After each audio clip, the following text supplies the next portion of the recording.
എന്തെങ്കിലുമൊക്കെ വൃത്തികേട് വെള്ളിത്തിരയിൽ സിനിമ എന്ന് പറഞ്ഞ് എത്തിക്കുക, അതിനെന്നിട്ട് കേരള സ്റ്റോറി എന്ന് പേരിടുക. ഞാൻ കഴിഞ്ഞ ദിവസവും പറഞ്ഞിരുന്നു, കേരള സ്റ്റോറി എന്ന് പറയുന്നത് കേരളത്തെ അപമാനിക്കാൻ വേണ്ടി മനഃപൂർവ്വം ചെയ്തു വെച്ചതാണ്. നമ്മളൊക്കെ കരുതുന്ന രാഹുൽ ഈശ്വർ BJPയുടെ സഹയാത്രികൻ, അല്ലെങ്കിൽ ഹിന്ദു ഐഡിയോളജികൾ ഒരുപാട് പ്രകീർത്തിക്കുന്ന പ്രവർത്തകൻ എന്നൊക്കെ നമ്മൾ കരുതുന്ന രാഹുൽ ഈശ്വർ പോലും ഇതിനെ തള്ളി പറഞ്ഞിട്ടുണ്ട്. കേരള സ്റ്റോറി എന്ന് പറയുന്നത് ശുദ്ധ അസംബന്ധമാണ്. ഗോഡ്സേവാദികൾ നടത്തുന്ന ശുദ്ധ അസംബന്ധം, മനുഷ്യരെ തമ്മിൽ ഭിന്നിപ്പിക്കാനും വർഗീയ കലാപങ്ങൾ സൃഷ്ടിക്കാനും മനഃപൂർവ്വം സൃഷ്ടിച്ച ഒരു സൃഷ്ടിയാണ് കേരള സ്റ്റോറി 2 എന്ന് രാഹുൽ ഈശ്വർ പോലും പറഞ്ഞിരിക്കുന്നു. ആ പശ്ചാത്തലത്തിലാണ് നമ്പൂതിരി കൊണ്ട് പരാതി കൊടുത്തത് ഹൈക്കോടതി. ഇതിന്റെ പ്രദർശനാനുമതി നിരോധിക്കണം, അല്ലെങ്കിൽ സ്റ്റേ ചെയ്യണം. ഇതിന് ഈ ഫെബ്രുവരി 27-ന് സിനിമ തിയേറ്ററുകളിൽ എത്തുമെന്നാണ് ടീസറുകളിൽ നിന്നും ട്രെയിലറിൽ നിന്നുമൊക്കെ നമുക്ക് മനസ്സിലാക്കാൻ കഴിയുന്നത്. അപ്പോൾ കോടതിയുടെ അടിയന്തര ഇടപെടൽ ആവശ്യപ്പെട്ടിട്ടാണ് ഹർജി. അതുകൊണ്ട് കോടതി നേരെ ഈ സെൻസർ ബോർഡിനും അതുപോലെ തന്നെ സിനിമയുടെ നിർമ്മാതാക്കൾക്കുമൊക്കെ നോട്ടീസ് അയച്ചിട്ടുണ്ട്. ഇതിനകത്ത് എന്താണ് സെൻസർ ബോർഡിനോട് ചോദിച്ചിട്ടുണ്ട്. സെൻസർ ബോർഡ് നമുക്കറിയാം, ചെറിയ ചെറിയ പരാമർശങ്ങളിൽ വരെ വലിയ തീരുമാനങ്ങൾ എടുത്ത സെൻസർ ബോർഡാണ്. ആ സെൻസർ ബോർഡ് ഇത്രയും വൾഗറായിട്ട് ഒരു സമൂഹത്തെ ചിത്രീകരിക്കുന്ന, താറടിച്ച് കാണിക്കുന്ന ഒരു സിനിമയ്ക്ക് എങ്ങനെ പ്രദർശനാനുമതി കൊടുക്കും എന്നത് വലിയ ചോദ്യചിഹ്നമാണ്. ഈ ചോദ്യചിഹ്നം, അല്ലെങ്കിൽ ഈ ഒരു ചോദ്യം നമ്മുടെ കേരള സമൂഹമാകെ ഒന്നായി ഉയർത്തുന്നുണ്ട്. അതിന് ഹിന്ദുവെന്നോ മുസ്ലിമെന്നോ ക്രിസ്ത്യാനിയോ ഒന്നുമില്ല. എൻ്റെ നാടിനെ അപകീർത്തിപ്പെടുത്തുന്ന ഒരു സിനിമ വരുന്നു, അതിനകത്ത് എൻ്റെ നാടുമായി പുലബന്ധം പോലും ഇല്ലാത്ത കാര്യങ്ങൾ കാണിച്ചിട്ട് ഇത് എൻ്റെ നാട്ടിൽ നടക്കുന്നതാണെന്ന് പറയുന്നു.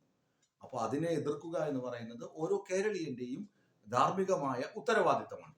അപ്പോഴാണ് രാജീവ് ചന്ദ്രശേഖർ എന്ന് പറയുന്ന BJPയുടെ സംസ്ഥാന അധ്യക്ഷൻ പറയുന്നത്, ഇഷ്ടമുള്ളവർ പോയി സിനിമ കണ്ടാൽ മതിയല്ലോ.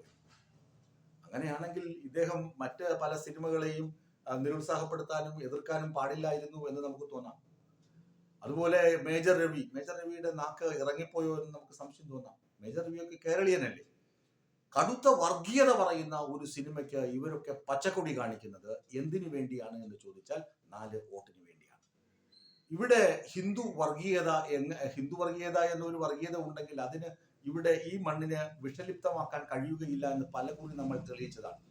കെ സുരേന്ദ്രനൊക്കെ അതിനുവേണ്ടി കച്ചകെട്ടി ഇറങ്ങിയ ആളുകളാണ്. കുമ്മനം രാജശേഖരനൊക്കെ വളരെ മുമ്പേ അങ്ങനെ ചെയ്തതാണ്. KP ശശികല ഇപ്പോഴും ചെയ്തുകൊണ്ടിരിക്കുന്നതാണ്. വർഗീയ വിഷം എങ്ങനെ വിഷമയമാക്കാം, കേരളത്തിന്റെ അന്തരീക്ഷത്തെ എങ്ങനെ വിഷമയമാക്കാം എന്ന് റിസർച്ച് ചെയ്തുകൊണ്ടിരിക്കുന്ന ആളുകളാണ്. അപ്പോൾ അവിടേക്കാണ് കേരള സ്റ്റോറി 2 വരുന്നത്.